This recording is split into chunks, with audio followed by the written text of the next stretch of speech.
जिस घटनाक्रम के बारे में चर्चा हो रही है, लोग चिंता जता रहे हैं, लोग दुख जता रहे हैं। भिवानी जिले के कोने में एक छोटे से गांव में गरीब घर की बेटी जो अपने पेट का गुजारा करने के लिए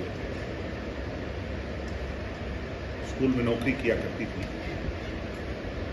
उसको बड़ी बेरहमी से मार दिया गया। उसका कत्ल हुआ, दरिंदगी से उसके साथ व्यवहार हुआ और उनकी डेड बॉडी भी बहुत क्रिटिकल हालत में पाई गई। अचंभा इस बात का होता है कि पुलिस ने पहले तो एफआईआर लॉन्च करने के अंदर देरी की। न केवल एफआईआर लॉन्च होने में देरी हुई, बल्कि जब परिवारजन एफआईआर के लिए पुलिस वालों के पास गए तो पुलिस या तंत्र का ये कहना था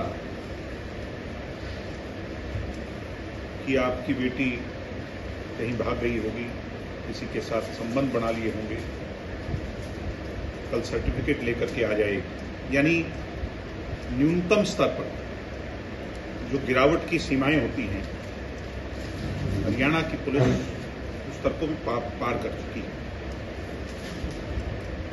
बढ़ता बढ़ता ये मामला बाघ की तरह फैलना ही था। सब समाज ने, छत्तीस बिरादरी ने, लोगों ने उस मनीषा को अपनी बहन, अपनी घर की बेटी मानकर इसकी लड़ाई को प्रदेश में एक जंग के तौर पर छेड़ रखा है। और आपने देखा है कि हर वर्ग, हर समुदाय के लोग जो हैं मनीषा की आवाज़ को अपनी आवाज़ मान रहे हैं। हम राजनीतिक लोग भी समय समय पर उसकी आवाज़ उठा रहे हैं। मेरा आप लोगों से रूबरू होने का मकसद यही है कि कानून व्यवस्था इस कदर चरमरा चुकी है प्रदेश के अंदर। मैं ये कहूं कि दिवालिया पिट गया तो इसमें कोई अतिशयोक्ति नहीं होती। और इसका अगर कोई जिम्मेवार है तो मुख्यमंत्री से सिवाय दूसरा कोई जिम्मेवार नहीं है।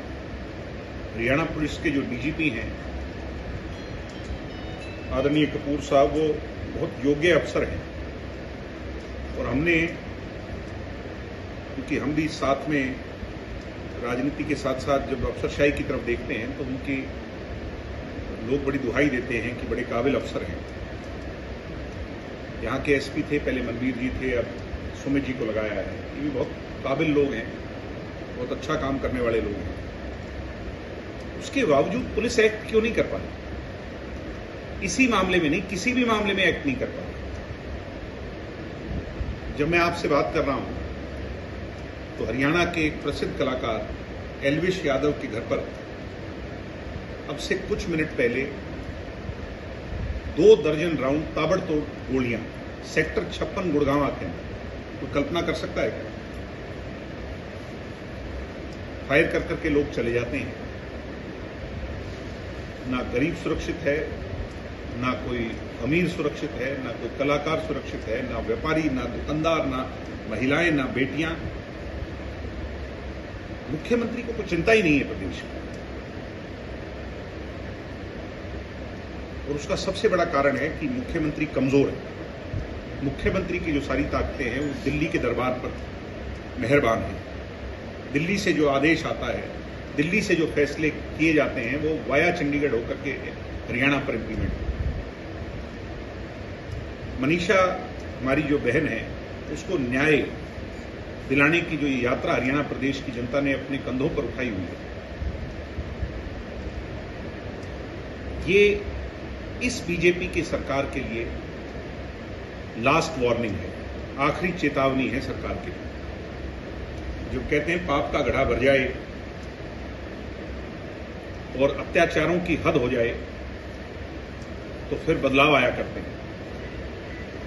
मैं मुख्यमंत्री जी को कहूंगा, अभी आपको जुम्मा 7-8 महीने हुए हैं सत्ता को संभाले हुए, पहले भी 6 महीने आप मुख्यमंत्री रहे। एक अच्छा व्यक्ति और एक अच्छे शासक होने में बहुत अंतर है। आपको हरियाणा के इतिहास से सीखना चाहिए।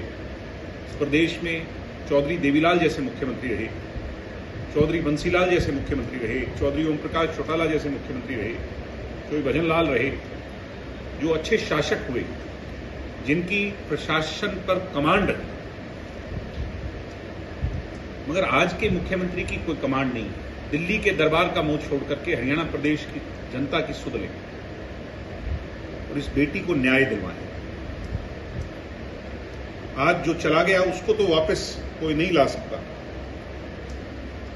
जो नुकसान उस परिवार का हुआ है उसका भी कोई भरपाई नहीं कर सकता। मगर उसके दुख को अगर कम करना चाहते हैं, उस परिवार की भावना को अपनी भावना से सम्मिलित करना चाहते हैं, तो मुख्यमंत्री जी उस उड़न खटोले को छोड़कर, चंडीगढ़ के एसी के दफ्तर को छोड़ करके आपकी जिम्मेवारी ये बनती है कि आप धरने पर आकर उसके परिवार से मिलें और फ्री हैंड दे पुलिस को कि कार्रवाई हो, न्याय हो, जस्टिस हो। जो भी लोग हैं, क्योंकि जिस बर्बरता से किया हुआ है, ये प्राइमा फेसी कोई सड़क चलता राहगीर भी कह सकता है कि एक आदमी का काम नहीं। इसमें मल्टीपल लोग इन्वॉल्व हैं। उन सब लोगों पर कड़ी और बड़ी कार्रवाई होनी चाहिए, सख्त कार्रवाई होनी चाहिए, उन्हें दंड दिया जाना चाहिए। They should be brought to justice. हम भी इसकी मांग करते हैं पार्टी के लोग। मगर मुझे एक शंका है कि जब इस तरह का बड़ा मामला, जब निर्भया का मामला दिल्ली में आ गया था, पुलिस जब असली बदमाशों तक, जुर्मगार हैं उसके, उन तक जब नहीं पहुंच पाई थी शुरुआती दौर में, तो अननेसेसरली कुछ लोगों को परेशान करने का काम किया। आज मुझे चिंता इस बात की है कि हड़बड़ाहट में जैसे एसपी को बदला गया और जो चर्चाएं सुनने में आ रही हैं, इधर उधर की बात जो आ रही हैं, मैं इस पर कमेंट नहीं करूंगा। मगर मुझे इस बात पे शंका है कि पुलिस असलियत को छुपाने के लिए, क्योंकि असलियत से कोसों मील दूर पुलिस है, शैडो अप करने के लिए प्रदेश के मुख्यमंत्री का ये ऑर्डर है कि कैसे भी करके मामले को दबाया जाए। किसी अन्यथा व्यक्ति पर अगर उंगली उठेगी तो उसके जिम्मेवार भी मुख्यमंत्री जी, आप और आपकी सरकार है। ये बात भी मैं क्लियर कर देना चाहता हूं। सबको पता है असली मुलजिम जो इसके पीछे कौन है। उन पर कार्रवाई कीजिए, उन पर एक्ट कीजिए, उनको पकड़िए,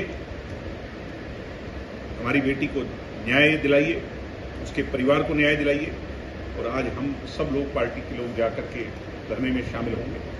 और मैं तो एक बात और गुजारिश करता हूं आप लोगों से,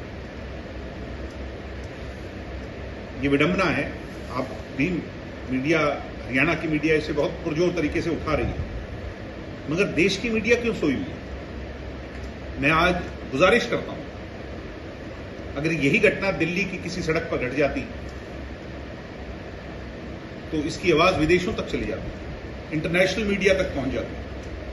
हरियाणा के एक आम गरीब घर की बेटी के साथ अगर ये घटना घटित हुई है तो इसकी आवाज को क्यों नेशनल मीडिया नहीं उठा रहा? मैं नेशनल मीडिया के लोगों से कहूंगा कि कहीं देर ना हो जाए। आप भी देश का चौथा स्तंभ हैं, मनीषा की आवाज बनिए और इस मुद्दे को, जैसे निर्भया के मुद्दे को आपने उठा करके अंजाम तक पहुंचाया था, हमारे हरियाणा की बेटी को न्याय दिलाने के लिए हमारा साथ